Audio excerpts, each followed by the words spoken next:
Maybe you would call me Everly Chilton, naive or too trusting. I was once like that, but not anymore. My husband Harris and I met after college while working in neighboring buildings. We seemed to take an almost instant liking to each other. He is very good looking and charming. After 5 or 6 dates, we started having sex. Even though we got along well and had a good rhythm in bed, I was surprised when he asked me to marry him. The reason I was surprised was because I had seen pictures of all his old girlfriends, he didn't hide them from me, and I didn't hide my past from him either. And they were all well endowed. I'm proud of my breasts, but I don't have nice soft curves. As a result of weekly intense exercise, I have an athletic body, but with a huge muscular bubble butt. Anyway, Harris and I got married, and my best friend Ashley Morton was my maid of honor. Ashley's husband Bill, owner of an event planning company, was kind enough to plan our wedding only at cost. Harris seemed to really like Bill, and not just because he made our wedding inexpensive, and Ashley. We became and remained great friends with Ashley and Bill, and together were part of a friendship group of 6 couples. Harris and I agreed on many important things, not the least of which was that we would have at least 2 children, but only after 6 years of marriage. So I regularly took a birth control shot every 3 months, which is important because our sex life never really stopped, a nice 3 or more times a week. Ashley is a little older than me, so while Harris and I had been married for about 3 years, and she and Bill had been married for about 6, she went off birth control. At that time, Harris and I shared almost everything except toothbrushes, and only our cars were different. I have a Prius, and he has a Dodge Challenger. He thought my car was too prim. I thought his car was too macho. He hates prim. I hate macho. Plus, while Harris is tidy in our house, his car, at least to me, looks like a pile of garbage, with papers, plastic cups, and sports equipment everywhere. So when we go somewhere together, I have to throw the trash from the front seat to the back seat before I can sit down. On that fateful Saturday in May, we were going to a local minor league baseball game, and were supposed to meet Bill and Ashley there. For some reason, I was ready before he was, which only happens 10% of the time. So I did a more thorough job than usual, cleaning his front seat too before sitting down, even spraying it with cleaner and wiping it down. Just before I finished wiping the seat, I noticed a small box under the seat. The label said Trojan Treat Pack. I took out the box. On the front, there were 4 types of condoms listed. I didn't know there were so many, and there were 12 in total. I opened the box and counted 3 remaining. I carefully placed the box in my purse and got into the car just before Harris arrived. For the rest of my story to make sense, you need to know that my 2 passions, besides exercise, are theater and cooking. I had been an amateur actor most of my life and had been involved in a community theater production just 10 months before this big day. Also, I love experimenting with all kinds of spices and unusual dishes, which in 90% of cases are well received by everyone who uses them. Having done some of my best acting work, I was warm and playful in my conversations with Harris on the way to the game, while being angry inside and already working on a plan for what I would do about it. Despite the negative impact my discovery had on my mood, on the surface, I had a good time. I was tempted to tell Ashley about my dilemma, but then I realized that I had to go it alone and gather a lot more information before I made a decision on all aspects of my investigation and probably some form of revenge. One of the home team's players wore number 7, just like Hall of Famer Mickey Mantle. I secretly looked for it in the program. His name was Derek Voorhees. He was 23 years old, 6 feet 3 inches, 220 pounds, attending North Carolina at Chapel Hill, his first year on our AAA minor league team, and he led the league in home runs. Using a technique I had long learned, I became fixated on Derek as my anger began to boil over. Much later, after dinner with Bill, Ashley, and another couple, when we went to bed, I was not in the mood to have sex with Harris. However, during sex, I imagined myself fucking someone else. I had an incredible orgasm when I mentally had sex with the baseball player, Derek Voorhees. Harris must have really enjoyed our fucking because then, as our sweaty bodies cooled and puffed, he whispered, "You really outdid yourself, Everly." Fun, yes, was the most I could say in response without anger breaking through my facade. Luckily, it was enough for him to start snoring after a quick kiss and a brief hug. Surprisingly, I fell asleep soon after, convincing myself that I needed a good night's sleep to think about my next move. I knew I had to do it quickly to get the box of condoms back to Harris's car. As I was taking out the ingredients to make the pancakes, my eyes fell on one of my homemade spices, a habanero-based blend that I use for Mexican dishes. I had an idea that made me whistle while I was making pancakes.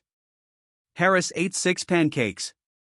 After breakfast, while Harris was washing our cars in front of the house, I took out a pin and an eyedropper. I mixed the habanero mixture with a little alcohol to thin it out, pricked each of the 3 packages of condoms in the box with a pin, and used a dropper to carefully inject the liquid into the condoms. I knew the dosage was unlikely to give me all the information I needed to catch Harris, but it was good revenge before I went out and hired a private investigator. I returned the Trojan box to exactly where it had been, under the passenger seat in Harris's Challenger, and then tried to put it out of my mind. On Tuesdays and Thursdays, I work from home. I had sex with Harris on Monday and Tuesday. And again, I had to think about the hot baseball player in order to legitimately orgasm.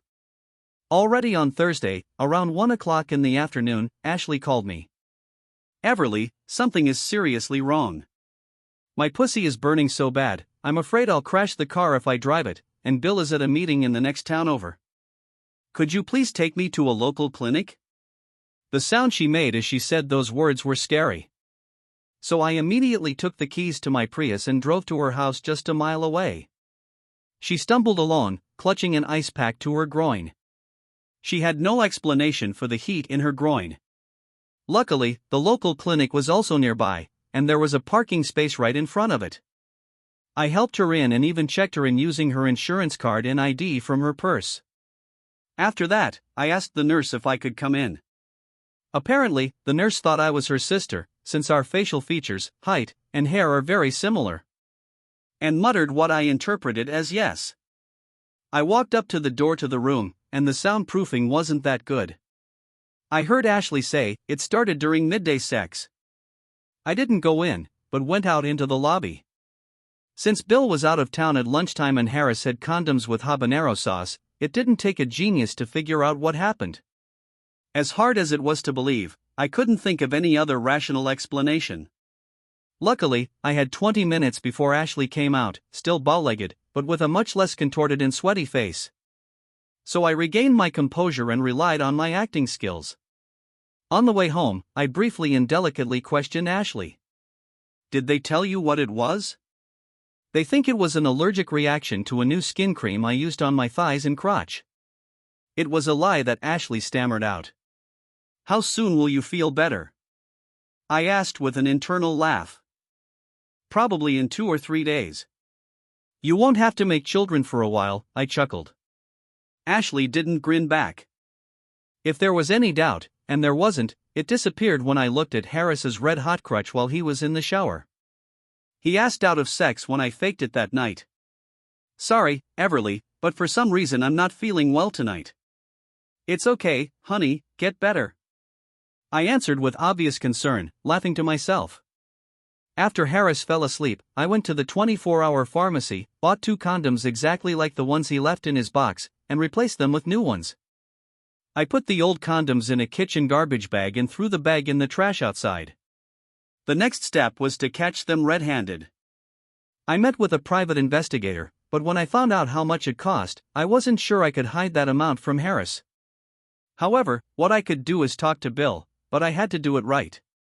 The following Monday, I had to fake an orgasm for the second time in my life with Harris, because I couldn't imagine the guy playing baseball. I invited Bill to lunch on Tuesday. He was a little surprised, but happily agreed to meet. He was confused when I told him it was about a surprise for Ashley, so he wouldn't tell her. I met Bill in a secluded place. He laughed and commented on its lack of charm. "This is a business meeting, Bill," I answered seriously. "Shit, what's happened?" "Before I begin, I need to get a guarantee from you in writing," and I handed him a simple 1-page document. This stipulated that in exchange for me providing him with valuable confidential information, he would keep this information secret for 45 days unless I gave him permission to disclose it earlier. Damages of $25,000 were provided in case of violation. Bill raised his eyebrows, looked deep into my eyes, and apparently concluded that the information was serious. and we both signed and dated the document. I told Bill what I had learned, and that I needed his help in hiring a detective. He needed to pay using his business account, and when it was finished, I would give him half back. Bill, frustrated, simply picked at his food. I had more time to adjust, and I ate everything on my plate. Although the place was not cozy, it was good food. After lunch, Bill and I went straight to the detective's office and signed the contract. We gave him written permission to watch our homes, inside and out, and take photographs of Ashley and Harris. Bill and I worked out fake trips out of town over the next week, me on Tuesday and Wednesday until Thursday morning. Bill on Wednesday and Thursday, so that there would be no suspicion that we were out of town at the same time. During my fictitious absence, I worked in Bill's office and he worked in mine. We met with the detective on Saturday after our fake trips. Unfortunately, the news was as we expected. Ashley and Harris had sex 3 times between Wednesday evening and Thursday morning in the guest room of Bill's home, and it was recorded in bright color or infrared with clear audio. The only good thing was that they didn't scold me or Bill. The question was, what to do about it? After talking with the private detective, Bill and I went to the park to discuss something. We foresaw this, so we thought about it for a while. I spoke. Bill, no matter what happens next, my friendship with Ashley is over, and my marriage to Harris is over. I won't interfere with what you decide to do, but I also want to get a little revving on both of them. More than revving you with a habanero. He grinned, although the situation was not funny at all. Of course more. I snorted. I think I ought to try to save my marriage, Bill said with the air of a hanged dog. It will depend on how Ashley reacts when I tell her. Okay, but remember our contract. I need a few more days to decide what to do, so don't pin this on Ashley until I give the go-ahead. I promise it will take much less time than 45 days. Bill shook his head dejectedly. We briefly hugged and he sadly walked away. That weekend, I had to fake another orgasm with Harris. Monday morning, as I was looking through the local morning paper, I looked at the front page. On the front page of the sports section was a photo of Derek Voorhees elevating hat to the hometown baseball crowd. The caption mentioned that he set a team record by hitting 3 homers in one game. I have an idea. Before I reveal my idea, I need to communicate 2 things for it to make sense. One flattering but probably proven truth, and one unflattering but definitely true, provable the truth. Jacques was one. My hard body is considered hot and my face is considered cute. There are 2. When I'm wronged, I'm angry, nasty, overly vindictive, as half a dozen people from my past will testify with their hand on the Bible. That Monday morning, I found Bill between meetings. Bill, you can run into Ashley whenever it's convenient for you. However, there are 2 conditions on which I insist that you give her the opportunity to remain in the marriage. I need to know one, and I need her temporary consent to the other. Okay, Bill answered cautiously. I want you to make her admit how many times, over what period of time, she and Harris had sex, and who initiated it. And I need you to make her promise not to tell Harris what we know until I'm ready. You can do it, I concluded, holding both his hands and looking into his eyes. After a long pause, he replied, Fine, I'll talk to her on Wednesday and then call you on your cell phone. Bill called me Wednesday night and said that Ashley tearfully admitted that she had been having an affair with Harris for over a year, usually once a week. And that it started with him coming up to her and saying, I love your tits. My head almost exploded. Now I was ready for scorched earth revenge. I believed that Harris would want to save the marriage and that I could get him to do something that would go beyond all possible boundaries. Of course, I had no intention of saving the marriage, but he didn't know that. If he is not interested in saving the marriage, then I will develop another win-win plan. I didn't wait. I threw the case in his face, including a couple of incriminating photos from sessions recorded by our private investigator, the following Wednesday night, screaming like a banshee. I called him all sorts of names, destroyed 2 pieces of memorabilia from his youth, and threw his pillow and related items out of our bedroom and into the guest room. I then closed and locked our bedroom door and installed a newly purchased door strip between the doorknob and the floor. I ignored the begs and pleads at the door and actually slept for a while, thinking about how amazing my revenge would be. Harris begged and crawled for the next 3 days. Finally, I heard words that were music to my ears. Everly, we can get through this. I love you very much, and I want you and me to have children. Please don't file for divorce. I will do anything to stay married, anything. Bullshit, I growled. You say so, but you won't do it. I guarantee that you are too damn weak and care too little about me to complete the one simple task that I need to give to our marriage. More one chance. After that, I turned to leave. He gently grabbed my hand. Please, Everly darling, I mean it, he begged. And there seemed to be real tears in his eyes. I stopped and stared at him. He knelt down. Okay, I giggled. Arrange me a night with Derek Voorhees at a local luxury hotel. Then I turned and walked towards the garage to get into my Prius.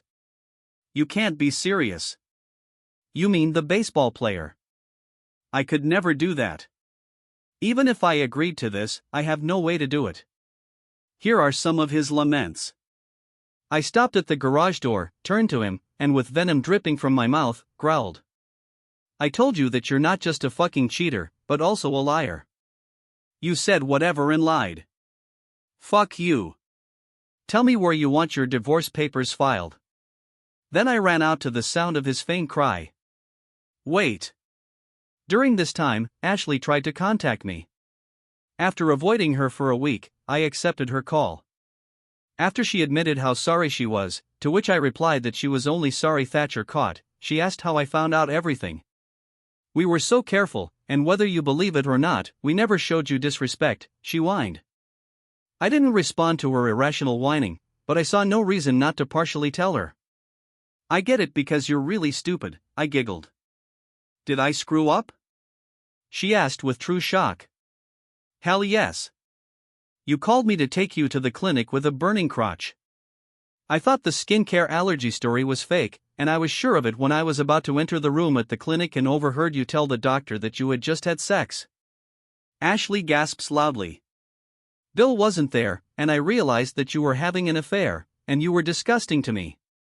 Imagine my surprise when that same night I saw Harris with a red-hot crotch. After that, I hired a private investigator and the rest is history. You are so stupid that you had the nerve to ask me to take you to the clinic right after you had sex with my husband. Don't contact me anymore, you're dead to me, I shouted before ending the conversation. Our house was freezing as we coexisted for the next few days. I refused to have lunch with Harris. I listened indifferently to his pleas for some alternatives to stay together. When Monday evening came the next week, I showed him, but Moore did not officially file divorce papers along with a draft lawsuit against Ashley for alienation of affection and asked where to serve him. He really broke down and cried. I gave him no mercy. Finally, he regained his composure and muttered, If I agree to your proposal, it will be for just one night with Voorhees, and you won't file for divorce. Of course, I lied. He lied to me for over a year, so I had no reason to tell him the truth. For the next 10 days, I asked him once a day, Have you already agreed? I swear I'm working on it, but it's difficult, was his typical response. Then one day he said, You know what could help if I showed him a photo of you naked?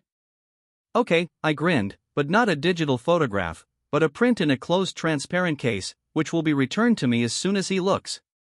I prepared myself and found a clear case that will simply provide a white color if I try to photograph it. I asked Bill, not Harris, to take 2 nude photos of me, front and back. I was pleased to see how Bill's eyes widened and sweat formed on his forehead as he took photographs, and how he could not speak a word as he looked at me as I slowly got dressed. I don't know how Harris did it, Derek must like fit women, but 3 days after I gave Harris the photos, sweating profusely and in a meek voice, he muttered, I got Derek to agree. He's free next Monday night, I'll rent a room at the Four Seasons, are you really going to do this? What, I growled, you think you can have sex with Ashley for a whole year and I won't go through with it? I'm looking forward to the best sex of my life, and don't ask me again if I'm going to go through with it. Just give me the key to the room and tell me when to meet him.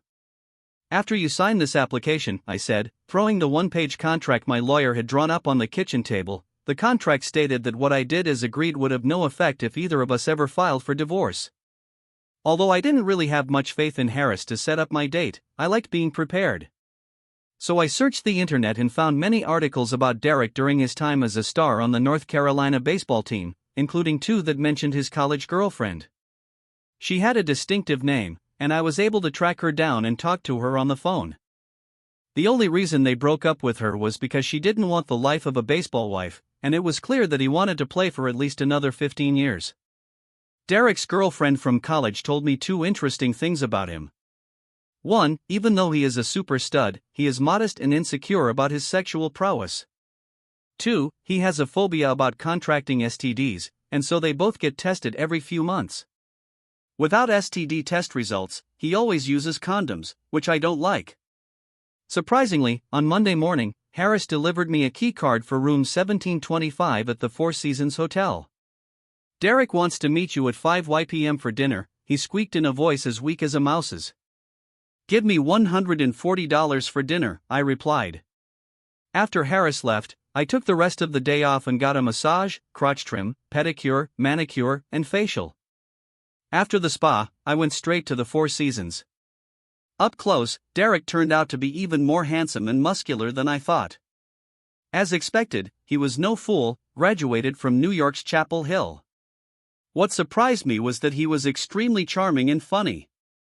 Derek tried to ask about my agreement with Harris, but I interrupted him. Holding his hand and looking into his sexy azure eyes, I said, "We won't talk about this, Derek. You can look at it as if someone gave you an expensive call girl for the night, with whom you can do whatever you want but without pain. And you don't even have to care whether she has an orgasm or not." I said this to ease any performance pressure he might have, as his ex-girlfriend warned me. Then I continued, "You can do it?" A smile wider than the Mississippi River appeared on his face. "I can do it," he grinned. "Also, I want you to know that condoms are not necessary. Here's my doctor's receipt from last month saying I got my 3-month birth control shot, and the lab report just 2 days ago saying I'm STD-free." He smiled even wider, but said nothing. Derek and I had a very pleasant conversation over dinner. I'm only 3 years older than him, so we didn't belong to different generations and we had a lot to talk about. It felt like it was just a first date between people who wanted to be with each other. The only difference was my initiative. After a light dinner, we walked holding hands through the beautiful grounds of the hotel and the adjacent park where children played baseball and young people played volleyball. After a leisurely 45-minute, we walked straight back to the front door of the hotel. "It's time to get payback from your dear call girl," I whispered in his ear, and then quickly kissed him on the lips. Obviously, this was said correctly. His smile grew even wider. When we got up to room 1725, I playfully pushed Derek onto the main sofa, knelt down, and took off his shoes and socks, lightly rubbing his bare skin with my fingers. Then I stood up, kicked off my high heels, grabbed his hands, and pulled him to his feet. I slowly and erotically unbuttoned his shirt, making complimentary or carnal noises as I did so, tossing the shirt aside and holding out my hands, inviting him to unbutton the buttons of my blouse. This was followed by his tank top and my bra, then his pants and my skirt. He quickly picked me up, carried me to the double four-poster bed, and threw me onto the luxurious coverlet. Then he attacked me like a man possessed. I thought we would take care of him first. Obviously, he had other ideas. It was absolutely adorable. I temporarily lost consciousness. I pressed myself against his chest and planted dozens of quick kisses on his lips as he chuckled with a series of interjections such as, "I've never, I'll recover, and what the hell did you do to me?" Between kisses, I muttered, "My whole body is tingling." And I really passed out from the sensory overload. After some bliss, Derek said, "We're both too sweaty. Let's take the covers off the bed, take a shower, and then get under the covers." "Sounds good to me," I grinned. The shower stall was richly decorated with multiple shower heads at different heights. We heated the water and then soaked each other up. Derek lifted me up like I weighed nothing and pressed my back against the wall of the shower stall. I've never had a partner strong enough to have sex with me like this before. It was divine. I temporarily blacked out again. Luckily, Derek didn't. Otherwise, we would both have fallen onto the tile floor. I came to my senses a little. He drilled me with a fluffy towel, picked me up again and carried me to the four-poster bed, and then pressed me under the covers, completely enveloping me in his arms. I almost never sleep after 6:30 a.m. When my eyes finally opened the next morning, the room was bright and the clock next to me showed 8:37. I slipped out of bed, did my chores, took a quick shower, and returned to bed. Derek sat on the bed with a grin.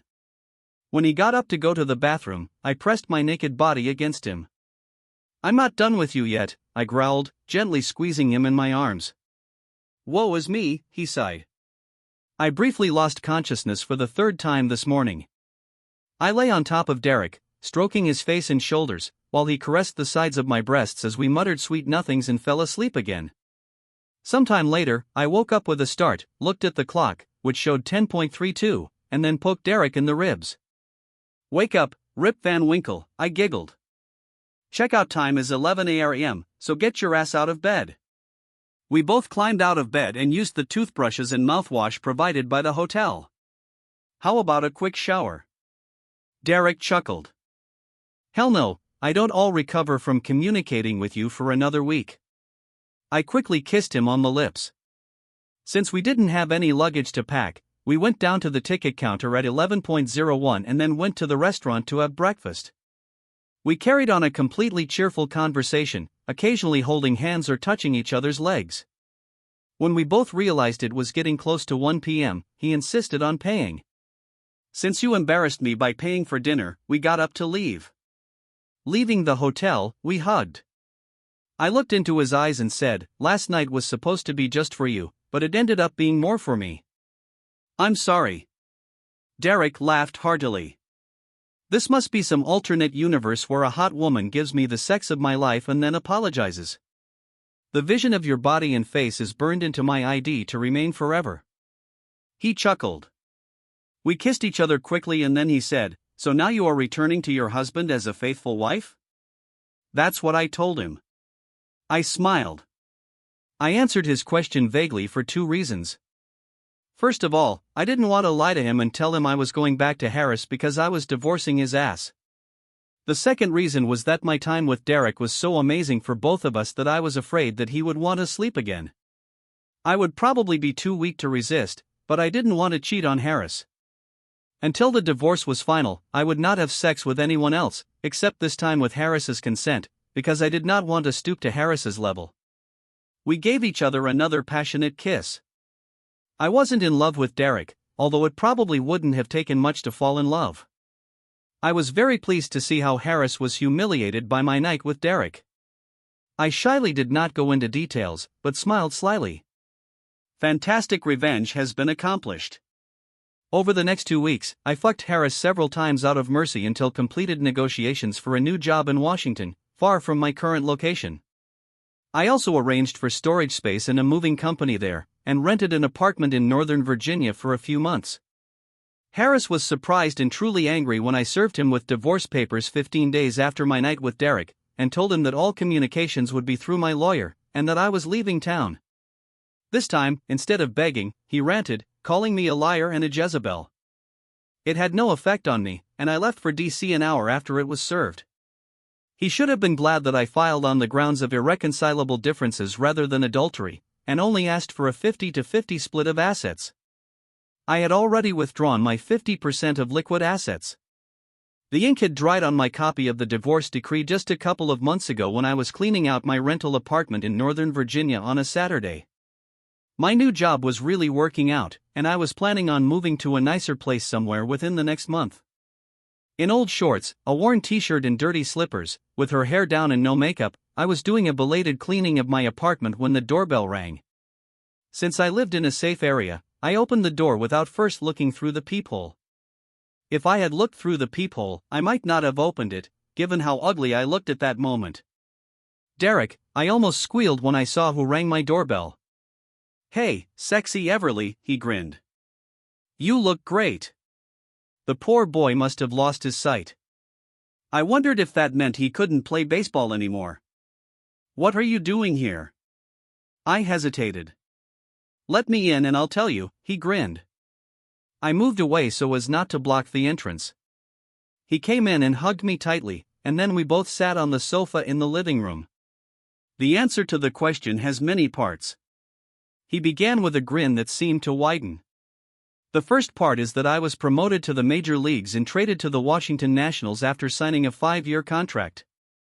I have a new luxury condo less than a mile from here. The second reason is that I finally found you. I asked my agent to look through the court records and found that you filed for divorce. So I asked him to start looking. Luckily, your name is unique enough. I never knew Everly before, even if married and maiden names aren't that unusual. So I found you about a week before I signed my contract. I just got back from spring training and tomorrow is home opener day. I have an invitation that I hope you will take advantage of. Why did you track me? I muttered. Derek laughed. If you have to ask, you must be the best actress in the world because I thought you liked it the first time we met as much as I did. Simply put, I want a relationship with you. I paused for a moment and then said, relationships? Not one-night stands? Yes, relationships. I was attracted to your personality as much as your looks. And considering you gave me the best sex of my life, the last thing I want is another one-night stand. It would ruin me for all other women in the future and would probably ruin my career as I would suffer too much for not being with you. I swallowed hard. Do you really think I look sexy the way I do today? Or was that just an offhand comment? Are you really worried about how you look today? He chuckled. Then grinning, but at the same time seriously, he said, the answer to your question is yes. I think you look incredibly sexy just the way you are. I'm not entirely sure how what happened next actually happened. Afterwards, everything happened quickly. I met Derek's parents and sister on the opening day of his house, not surprising because my place was next to theirs. We seemed to get along great. I moved into Derek's new house with him a week after it opened. After the season ended, we got married. Unlike his college girlfriend, I didn't mind the life of a major leaguer's wife because when he came home from trips, the sex was amazing. He's now signed his second major contract with the Nationals, and I'm pregnant with our second child. Once a week, I draft and then delete before sending an email to Harris and Ashley, thanking them for deceiving them, and then laughing because their hot crotches are responsible for my red-hot love life. Subscribe to our channel so that your second shaft doesn't cheat on you, and go ahead and listen to the next story, because this story is nothing compared to the next one. If you're under 18, don't even think about listening to the next one.